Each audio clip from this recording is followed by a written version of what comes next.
And what's up? Welcome in GC Live, Wes Mitchell, Chris Clark, Monday episode of the show. Lots to get to today as we put a bow on SEC Media Days.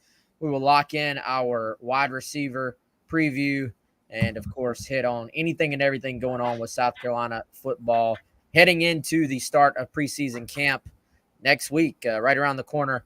Of course, this show brought to you by our good buddy Clint Hammond of Movement Mortgage, clint.hammond.com. 803-771-6933 is how you can get in touch with Clint. If you're in the market for a new home or you're considering a purchase of a new home, Clint is your guy. He can walk you through that process, whether you are a home buying veteran or whether it's a first-time home buyer who just is really looking for somebody to guide them through the entire thing. Clint will take care of you while talking some Gamecock football, frankly, along the way. Again, clinthammond.com, 803-771-6933. Chris, the news today, not necessarily football on the field related, but we did get a little news in terms of South Carolina's opener in Charlotte. The Battle of the Carolinas version 2023 going to be on College Game Day. Lee Corso and company will be in town there in Charlotte for this game. Not quite as cool as when they're on your campus, I think, if you're a Gamecock fan, but still, nonetheless, great platform for South Carolina. College football world will be tuned in. And, of course, anytime you're on game day, that means your game gets one of the feature stories. It gets talked about a little bit more than probably a lot of the other games. So never a bad thing if you're either one of these programs to be featured on College Game Day. No doubt, man. Great platform. You're being selected. Anytime game day shows up, it's a big deal. It means your game is important.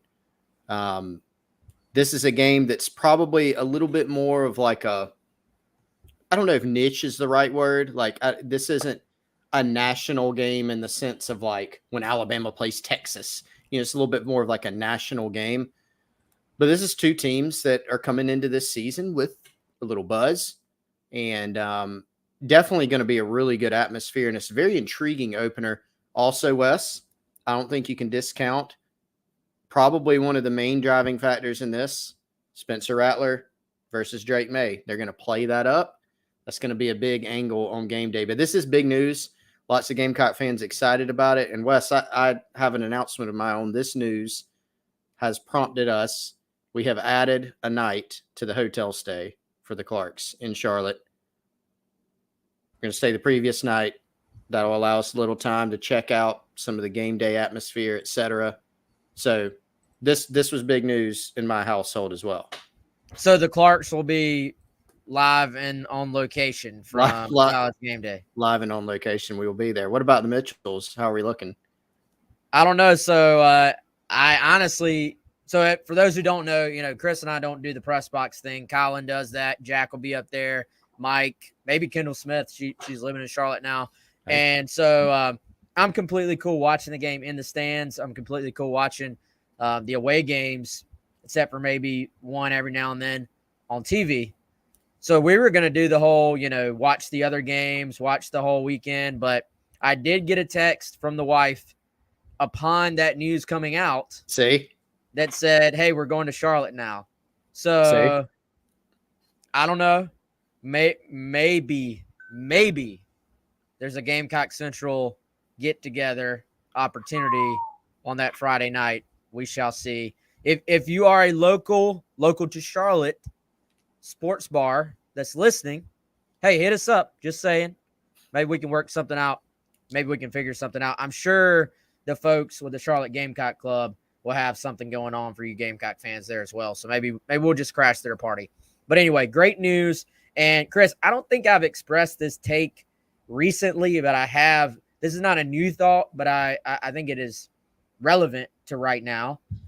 Do you remember, I'm sure you do, when Spurrier really had the thing going?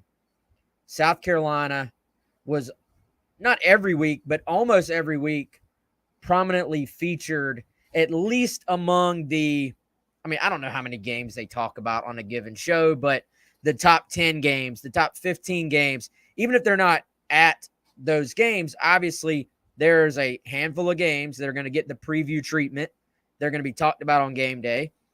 I always took that as a sign that your program was relevant. If you're being talked about on a national, the premier, honestly, college football show, that means your game matters. So obviously, like you said, this is not necessarily this is not a top 10, top 5 type matchup, but it clearly has moved the needle enough for College Game Day to want to be there. Like you said, you got 2 top quarterback prospects who are going to go head to head. And I think it does say something about the growing stature of the South Carolina program right now. The intrigue, I think Beamer has outsiders intrigued by what he's doing. So it is a great opportunity for South Carolina and for North Carolina as well. Both teams get this platform. One of these teams, Chris, is going to get a great springboard win going into the rest of the season, a confidence builder, maybe a win that takes a little bit of pressure off the next few weeks, whereas one team is going to get dang, we're in the hole now. We got to try to battle out of this as far as getting to bowl eligibility and all those things that go along with it. Matt Brown has said, Wes, that I think he said the first 4 games. I think that's the benchmark he used. He said these first 4 were as difficult as he had been around. Now, is there a little bit of, the coach speak, the motivation within there? Maybe so, because Matt Brown also said, everybody's going to be picking South Carolina. They're feeling great about themselves in the South Carolina locker room. Yeah, some confidence. But Shane Beamer is making it very clear that nobody in that locker room thinks they have arrived and should not be conducting themselves as such. But, you look at UNC, to your point, play the Gamecocks in Charlotte. They've got App State at home the next week. They play Minnesota at home. That won't be an easy contest at all. And then they go at Pittsburgh. So it's not an absolute juggernaut by any means. I don't know if that'd actually be, if you kind of even objectively looked at it. Not sure if that'd be the toughest stretch in Mac Brown's career, but, a difficult stretch. And then, of course, you look at the Gamecocks. You've got North Carolina and Charlotte up first. And then your next 3, you get the home game against Furman. But then you go to at number 1 Georgia, who will be certainly a favorite to make the college football playoff again, if not win at all. And then you got to play Mississippi State at home. Then you got at Tennessee. So, you're looking at immediately, this slate for the Gamecocks that by some people's metrics, Wes, I've seen maybe at least 1, maybe 2 different metrics that have this Gamecock schedule as the most difficult in the country. Even if you don't think so, or even if there are other metrics that disagree with that, is a hard schedule. It's one of the tougher ones in the country when you factor in UNC, Clemson on the back end, and then the SEC schedule sandwiched in the middle of that. So if you're the Gamecocks, you drop this one, you can be staring at a 1-2 or a 1-3 or a 1-4 in an absolute hurry. If not, you're on much better footing. Plenty more, obviously, to discuss with this game. It's hard at this stage, Wes. I'm having a hard time not getting ahead of myself a little bit as we sit here on July 24th. The excitement for this game is building. So a lot to continue to discuss as time goes along, but it is definitely a key game for both of these squads. Well, and we know, Chris, I mean, Gamecock fans, I love y'all to death, but we know y'all are going to ride the roller coaster. And y'all know exactly what I mean by that. And, that's in some cases, putting wins out into the ether before they ever have a chance to happen. And that's the other side. Some things go wrong earlier in the season, putting some losses on the tally before they ever have a chance to happen either. And we've, something Beamer's talked about, Chris, this team itself, it is what it is. The last couple of years, they've also created the roller coaster. It's been the highest of highs and then some really, really lows. You look at, obviously, Florida and Missouri last year, some super lows, and the obvious, Tennessee, Clemson, some super highs. So, but I remember after that Florida game, how many people thought South Carolina was staring 6-6 directly into the face? And I remember doing an SEC Sirius XM radio show, and they put me on the spot. They were like, "So South Carolina's about to go 6-6, right?" And and I'm like, "Well, I can't really disagree with that, coming off what we saw against Florida." And then lo and behold, they go do what they did, and so you're going to have both sides of the roller coaster here, right? If South Carolina beats North Carolina, it's going to be what is the ceiling of this team? This team doesn't have a ceiling. If they lose, it's going to be staring 1 and 2 in the face. Then what happens? What is it? Mississippi State after Georgia? So then that's Tennessee. Yeah, so then it's going to be let's start thinking ahead 2, 3, 4 games, and we learned time and time again in college football you can't do that. We do not learn. But we'll do it anyway. Right? We observe that. Yes, we do that. We do not learn from it. Yes, we don't learn from it at all. So, yeah, the roller coaster will be it'll be started. It'll be rolling. But if you're the Gamecocks, you hope that you're starting off with one of those highs in a winnable game, but it's going to be a tight game and a close game, I think. Speaking of excitement for kickoff, Chris, one thing we have not talked about enough yet is we got to get everybody on board for the Gamecock Central kickoff party at Still Hands Brewing.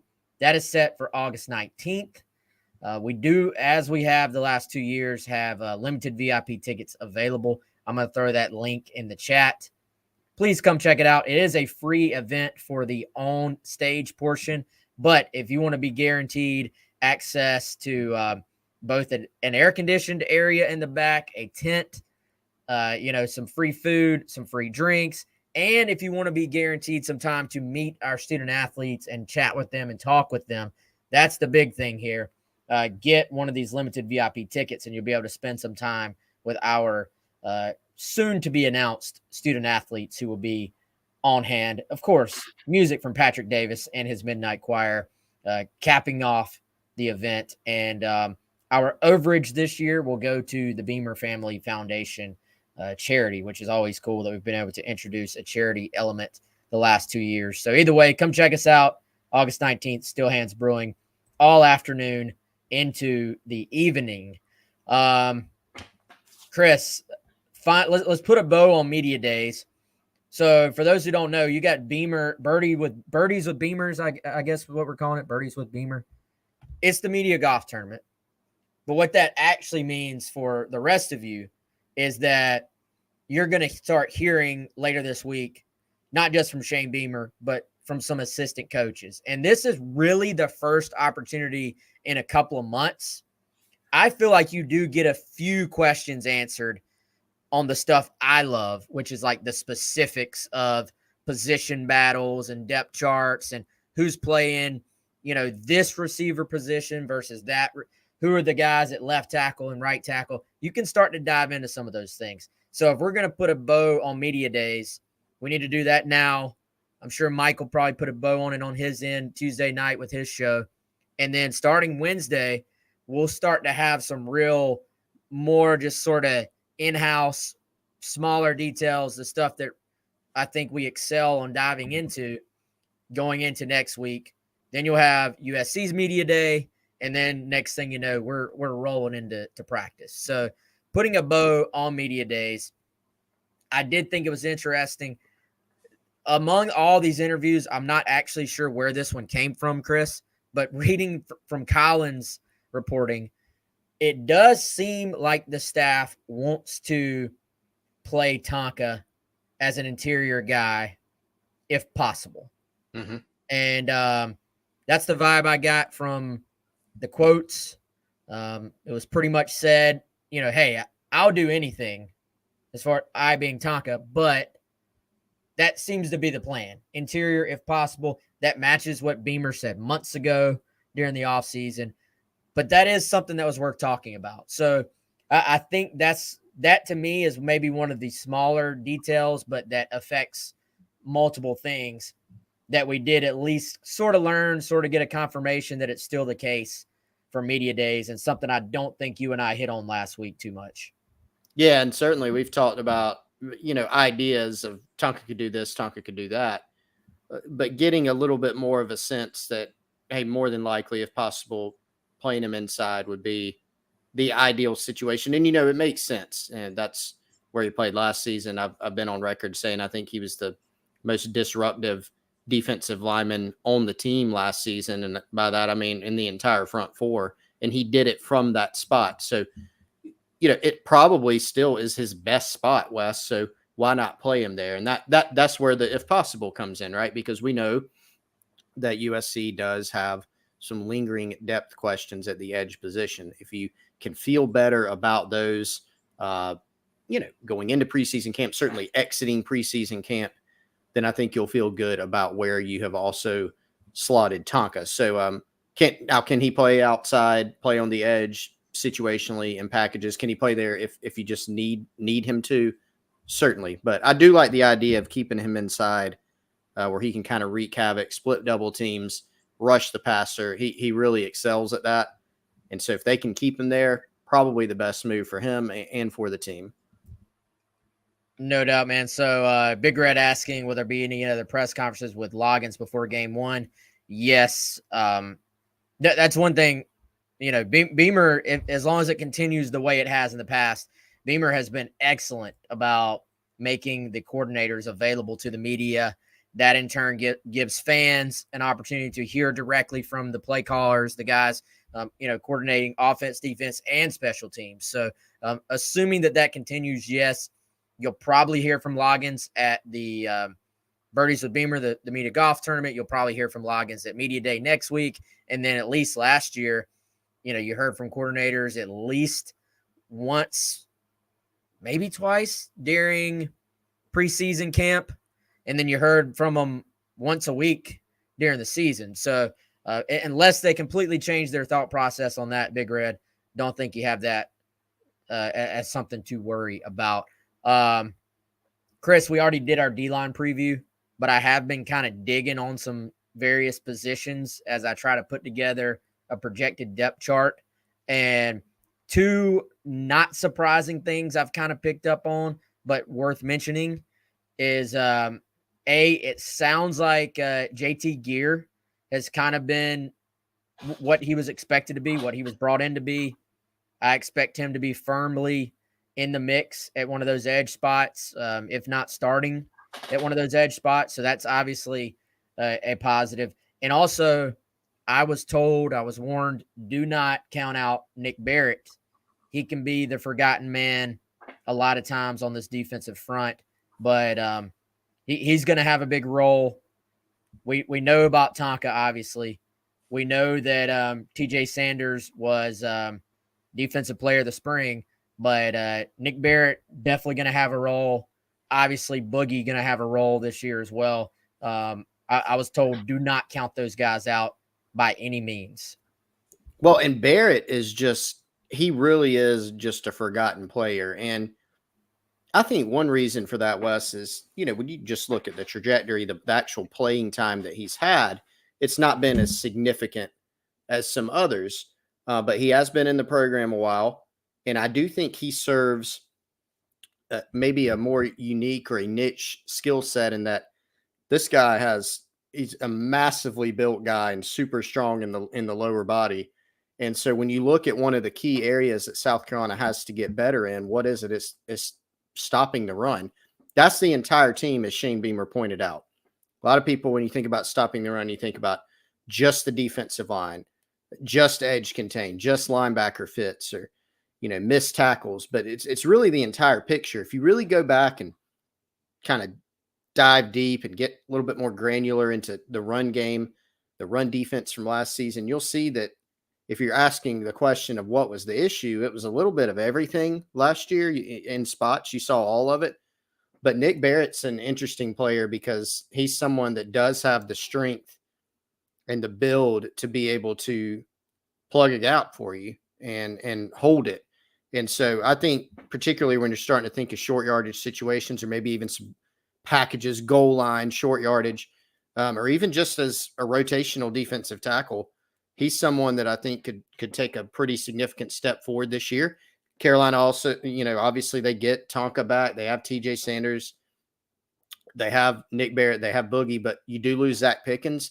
But there's some guys in the hopper here, Barrett being one of them, that I think can have this defensive line, the interior defensive line, could have a strong showing. Now they got to put all the different pieces together, obviously, whether it's secondary, linebacker, edge, interior. But Barrett, I think, is an important part of that success. No doubt. All right, before I forget, before we move any further, you're going to hear us tell you once a week about our friends, our new friends, Chris, at Birddogs. Go to birddogs.com. Type in the code Gamecocks. And, Chris, I think I saw you drinking out of your Yeti-style I'm rocking it again. In the house. There it is.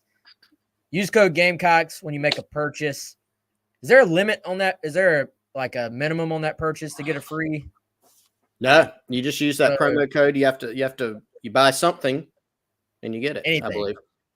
Sweet. Yep. Yeah, check that out, Chris. I think you were rocking your Birddogs today at the radio station. So. Oh, absolutely. Had him on today. He's still 10 out of 10. At the minimum, probably an 11 out of 10, 100 out of 10. Shout out to my guy James too. I called up with today. Had to go meet somebody to check out something for the house. Saw my guy James. He was also rocking some Birddogs. Don't know if he has yet the free Yeti style tumbler that you get. Don't know if he knew about the promo code. I told him about it. And so we've had several subscribers, Wes, on Gamecock Central who said, yeah, already love Birddogs and I'm going back. I'm using the promo code. I'm getting some more. And I absolutely love them. I've been absolutely wearing them out since we got them. Shout out Birddogs, a new sponsor here on GC Live. Certainly appreciate them. So, all right, like I said, my sort of Tonka interior, that was my one kind of final takeaway that I don't think we hit on last week. Chris, do you have any put a bow on media days so we can move past this? Thoughts at all? Real briefly, and I think not to do a deep dive into this one because we still have a lot of talk about the offensive line and running backs. But, I think just coming out of media day, we didn't get any overly insightful answers. And I'm not saying that as a negative towards Shane Beamer at all. I just don't think we got any new information is probably the best way to say it in terms of running back, offensive line, the configurations, left tackle, right tackle.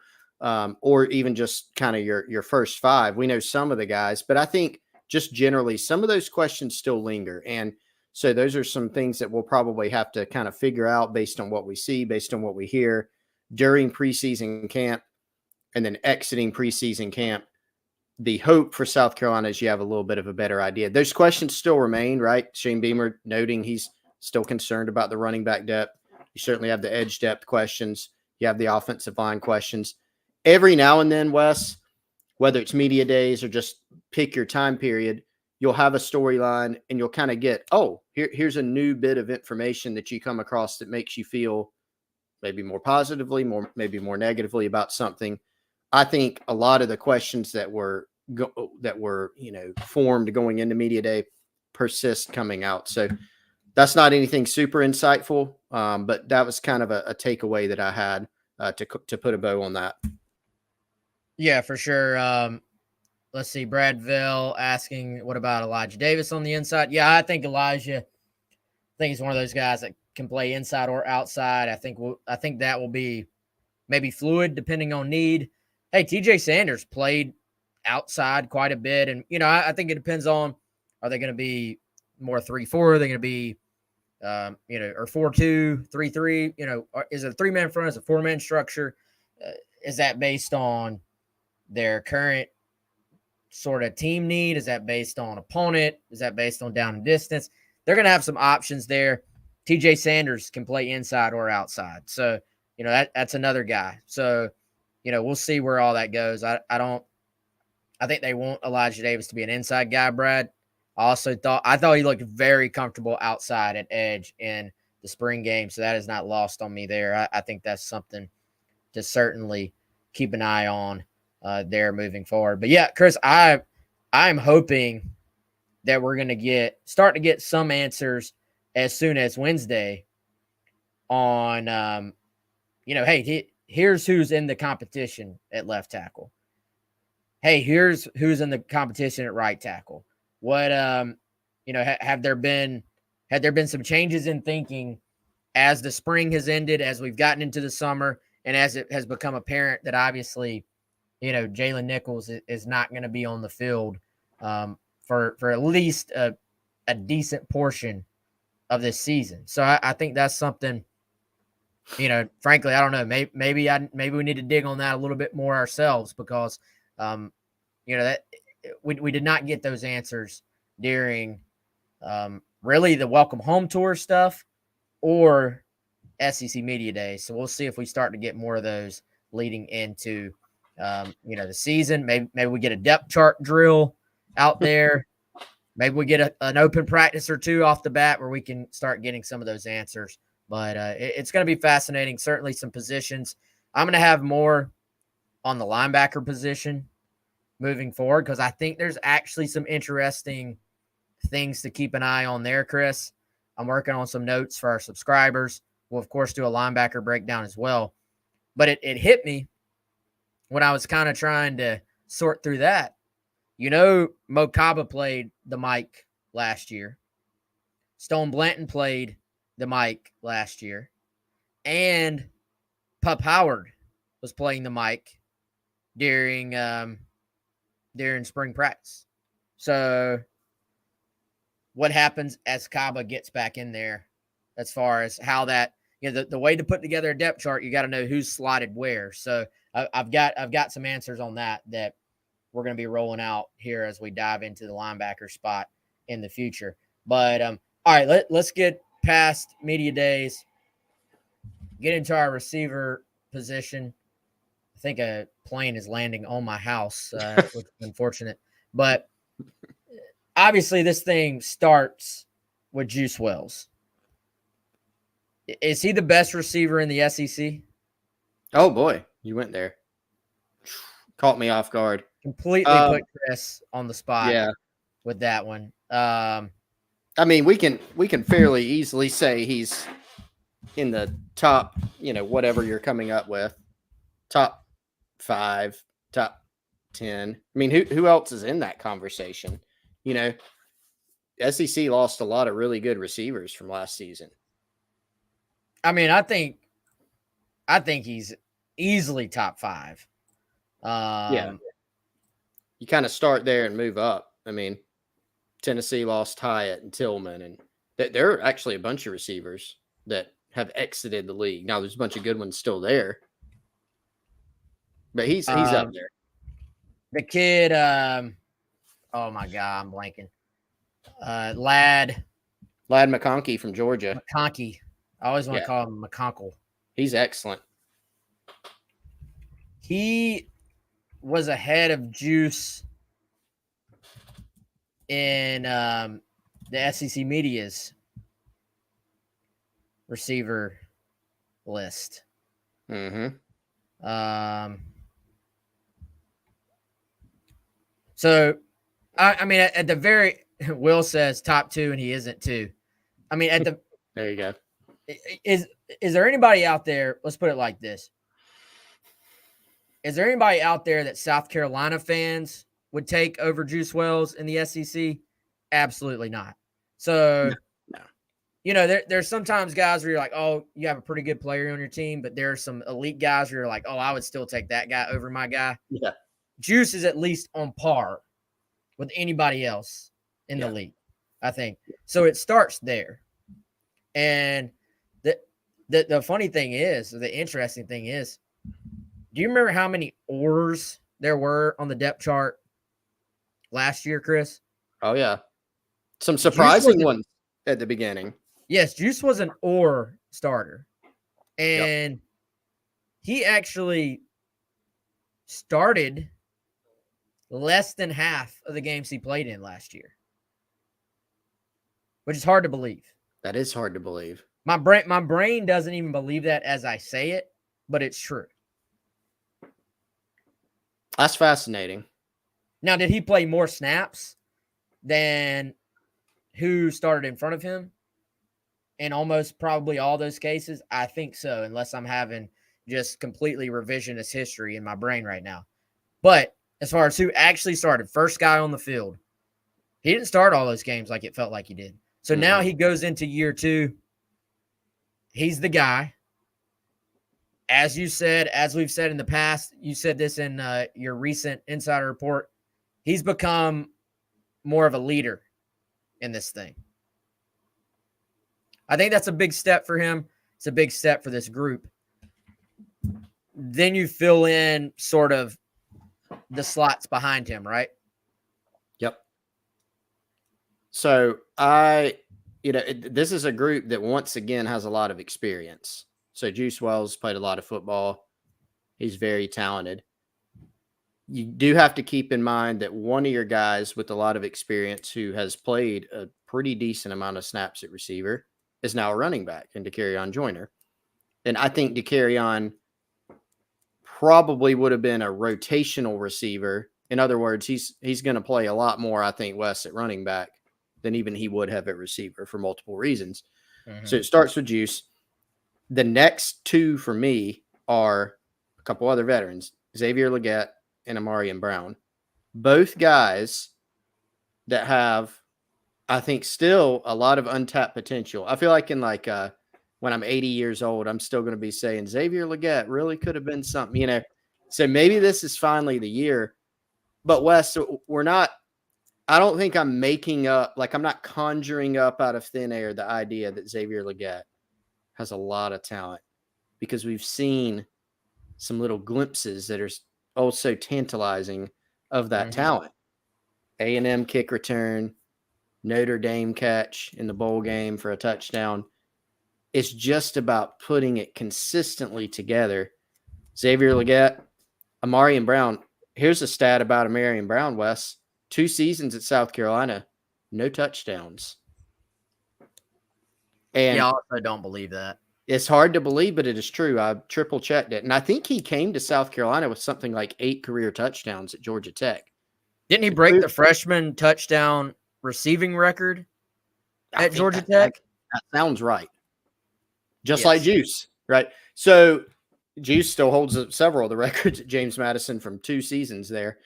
So, with Xavier Luedecke, I look at a guy who's tremendously physically gifted and has made some big plays. Can he put it all together and be the guy, be consistent? That's kind of a question. If he does, the outlook for this offense, I think, increases more in terms of positive outlook. And then Amarian Brown, Wes, interesting South Carolina play in North Carolina to open the season. I think Amarian Brown's usage in this offense should be a lot like what we saw in the Duke's Mayo Bowl. That was one of his best career games, certainly to date. In his first year, it was his best game. The way he was used, even the Tennessee game, the way he was used there. This is somebody you get in the backfield. You can run the football with him a bit. You can get him in space. You can utilize his speed. And I've heard a lot about him along with Juice Wells taking a leadership step too. So those are your 3. There are others, of course, which we'll get into, but that's kind of the core group to me that as they go, I think this offense is going to go. Well, I think you kind of look at this group in the spring, and I kind of wondered, does Eddie Lewis sort of just step right into a starting spot?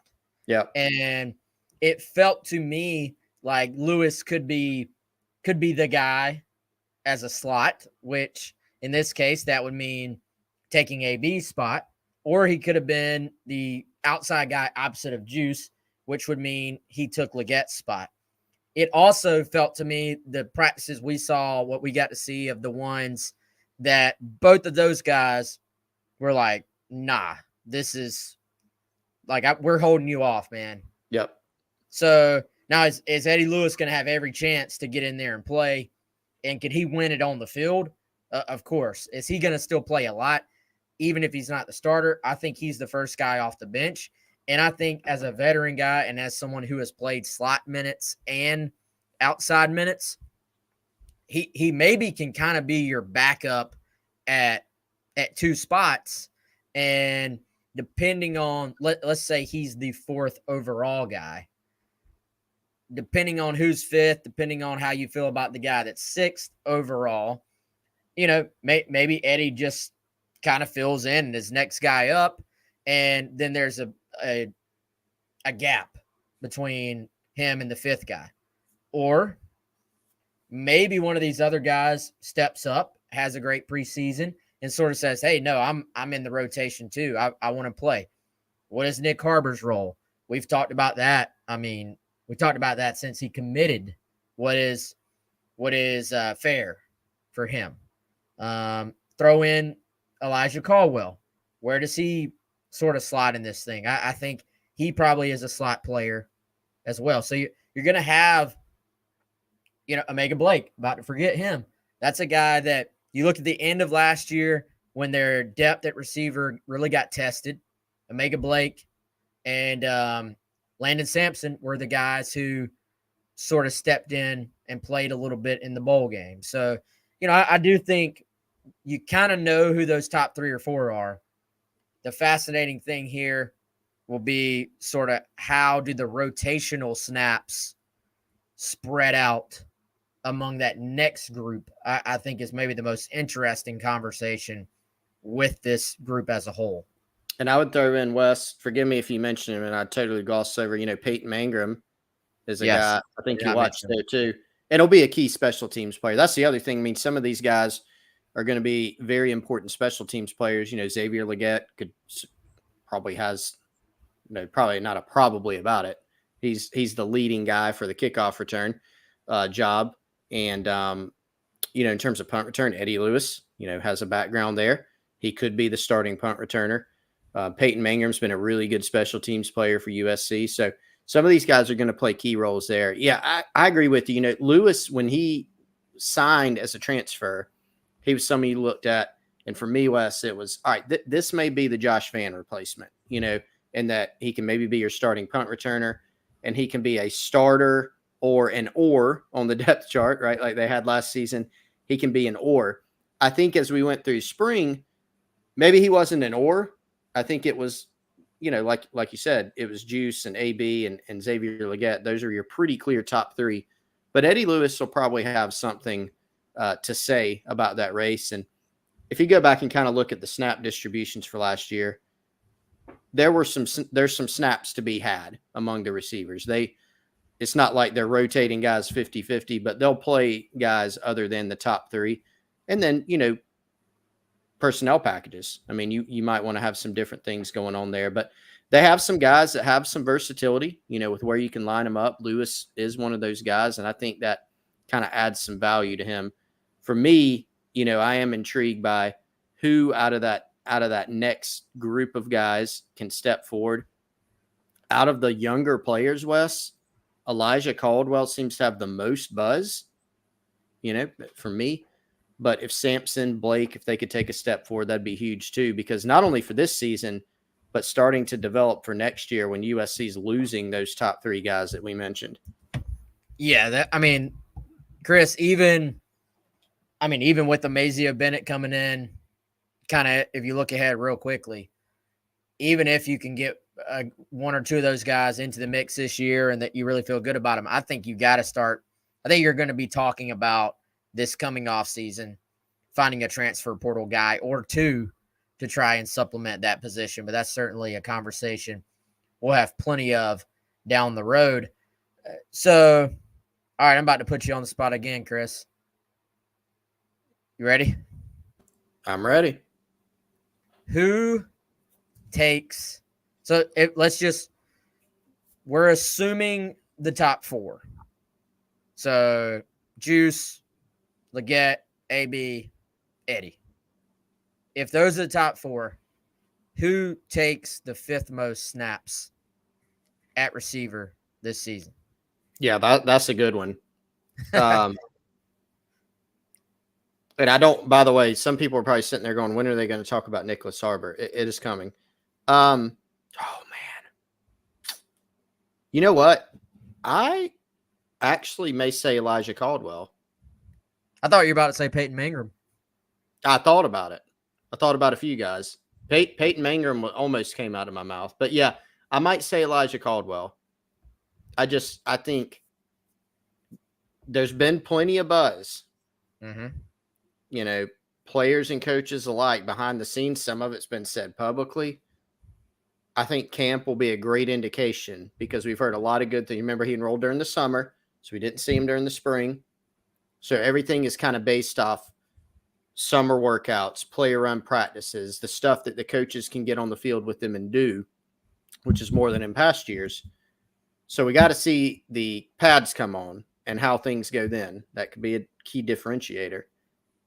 So this, to me, is a little bit more of a projection. It's kind of going out on a limb a little bit, but that's where I'd land right now. I reserve the right to change my mind. Well, I think the answer will be determined by can Caldwell or a Peyton Mangrum or an Omega Blake, can one of those guys push into the rotation enough that they can take more snaps than Harbor's probably package / situational work? We have no idea. Are they gonna say we want Harbor on the field 15 times a game? And situationally, I mean, let's talk Harbor. So, is it as simple as this guy is bigger and faster than whoever you can put out there on him? I really think you put him on the outside at times and you just send him deep. And he's either going to outrun the coverage or he's going to at least take the coverage with him. That opens up, if you can protect it, I feel like that opens up so much underneath crossers, over routes, posts to the middle. The possibilities for Juice and a slot guy being on the field with Harbor also on the field, to me, is where you're looking at saying he may not be ready to run the entire playbook yet, but I'm putting him on the field X number of times a game just to make the defense account for him. Yeah, and even if you're not sending him deep, if you're a defensive coordinator in your mind, then it becomes a little bit of a mind game. Okay, they are sending him deep. Maybe I need to account for this. So I'm setting my coverage based on that. And so then even if Nicholas Harbor is not running a go route, now you're able to structure your offense based on what you then think the defense may give you, which may be some type of deeper coverage, right? 3 deep, cover 2, whatever it may be. For me, Wes, I just tend to think, and this is something where there's not information, I just tend to think, I keep going back to like tempering expectations, right? And so I just think it's different situation than Clowney, than Lattimore, just in terms of readiness to play and need to play even, right? Like, I mean, got a guy like Nick Harbor, he needs to make an impact. But is he on the field for 15 snaps a game? I don't know. I don't know if I could say that that's the expectation right now. Does he need to be on the field? Yes. But it's hard to get a handle on exactly what to expect. And I think as preseason goes along, once camp opens early next month, I think we'll start to get a better sense of that. For now, I'm kind of playing the whole Nicholas Harbor angle quite conservatively. Mm-hmm. I could be wrong. Because I completely agree with the points that you're making. If he's on the field, that's something to think about. But you also do have to have the impact, for that to sustain.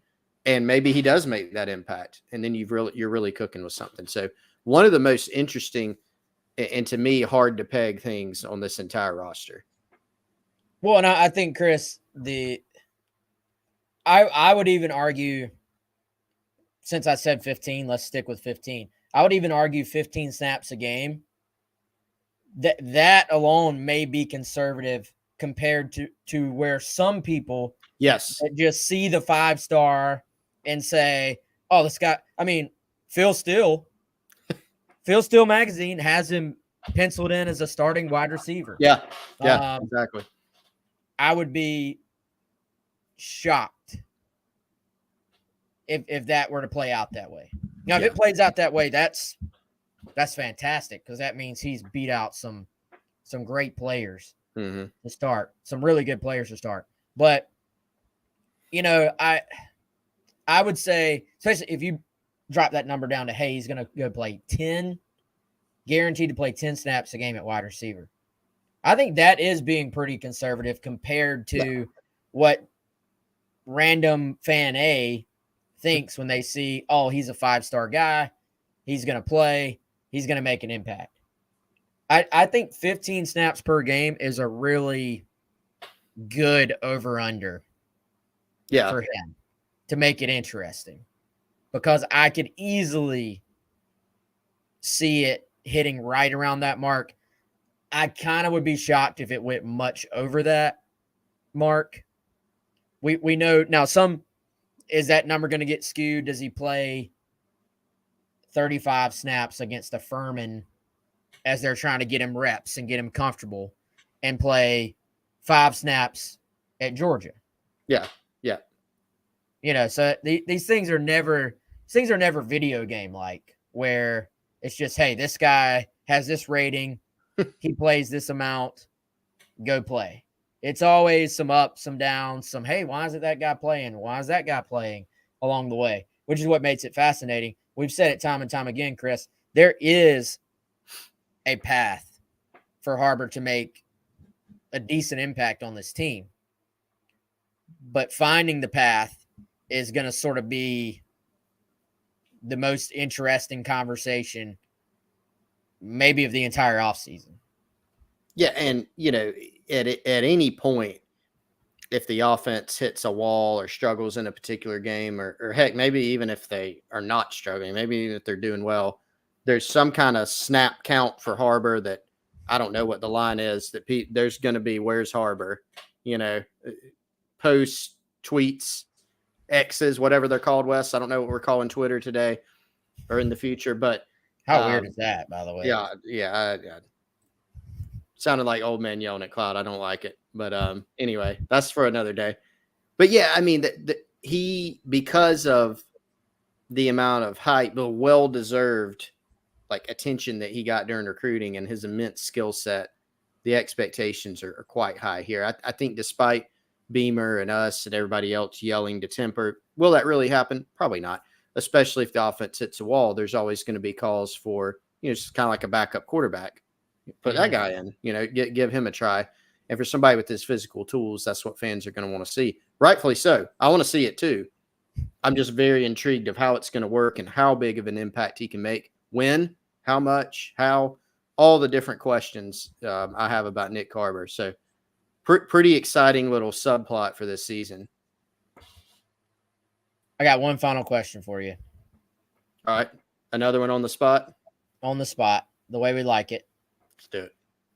Does DeCarrion Joyner play a single snap at wide receiver this year? Oh, that's a good one. I didn't expect that. I didn't know what to expect. Does he play a single snap at wide receiver? And let me clarify it. Okay. I'm not counting motion out of the backfield. Yeah. I'm glad you said that. You headed off my thought of, if he might, yeah.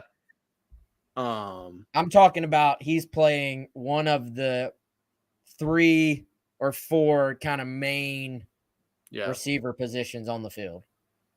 I'm gonna say no. What do you think? I kind of think you're right. Yeah. Now, I do think if you have a guy who's played receiver at running back, I think you can toy with that a lot, and you can motion him out. You can do some 5 wide stuff where the team sort of personnel wise thinks you can go 3 receivers, a tight end, and Joyner as your 5 quote unquote receivers. And personnel wise, when the defense is setting their personnel, they match it up differently. I think you can probably find some mismatches that way. But as far as truly, hey, there's another guy playing running back, DeCarrion runs out there as a wide receiver, I think you're probably right. I think I think they're going to need as much of his focus to be at being the best running back. I was about to say best receiver. At being the best running back he can possibly be. Because I think our thought process a few months ago when we said, hey, he's going to be RB1 to start the year, I think it is trending heavily in that direction. Yeah, it does seem that way. At a bare minimum, he's going to play a ton at running back as of right now. So, yeah, I think that's kind of where I'm at. The only thing I could see, Wes, is if USC does utilize any two-back sets, and then it's going to be hard to tell. We'd have to go back and say, all right, Dowell Loggins, was DeCarrion like? Was he a running back? And then you put it, I mean, yes, he will line up, wide at points this year. Yes. Wade says wheel route. Wheel route doesn't count. That's from running back. Does Wildcat formation count? No, that doesn't count. I'm talking about wide receiver. No, he's a full-time running back. Send the media guide, Wes. Officially official. Official, yeah. You know what else is official, Chris? It's that you don't have any tax ID anymore. None. 803-462-5576. Our friend Larry at Liberty Tax. It is a brighter way to do taxes. And Chris, you are ahead of the game here, man. You are already prepared for your taxes for next tax season. And why don't you tell the people real quick about your experience with Larry and Liberty Tax and their 3 convenient locations here in Columbia? Well, I actually have a very recent example, Wes. Sat down after doing our 107.5 GC Takeover Hour today and sat down to my computer to an email from Larry at Liberty Tax. My wife and I met with him recently, had an awesome experience, took tons of time, asked a ton of questions, let us talk, got a great plan together, planning ahead for next year so that we have no tax anxiety. And when tax season rolls around, we're going to be in a good spot. And he actually has already followed up with us saying, hey, let's talk again for 15 minutes or so. A few follow-ups, made the whole process super easy, super smooth. And we feel great going into next year. Absolutely no tax anxiety thanks to Larry and his team at Liberty Tax. The man. Appreciate you, Larry. Again, let me pull that up again. 803-462-5576. Trying to think if we've missed anything on the receiver side. So I'll say this, man. We haven't really talked. We've talked about the guys in general. We haven't talked much, at least this episode, about the skill set of these guys in particular, what fans should expect. It kind of hit me. They do have a pretty nice little mix at wide receiver of varying skill sets. So Juice, kind of the do-it-all guy, has size, has speed, has playmaking ability both down the field with the ball in the air, also can take a short pass, can run through a tackle, can make a guy miss. He's your all-around guy, right? Can do a little bit of everything. Luedecke, bigger-bodied guy, looks, as we talked about, literally like a linebacker. Physically, has size, can go up and get the football.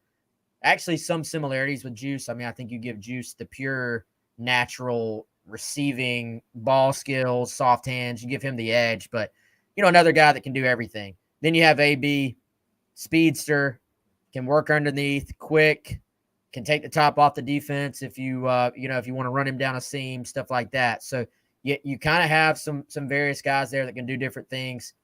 Elijah Caldwell, I think, is kind of your slot guy, but also a little bit of do everything. Great route runner, good hands, playmaker, smart guy from everything I've heard, very intelligent as far as learning the game and having an understanding what's expected of him.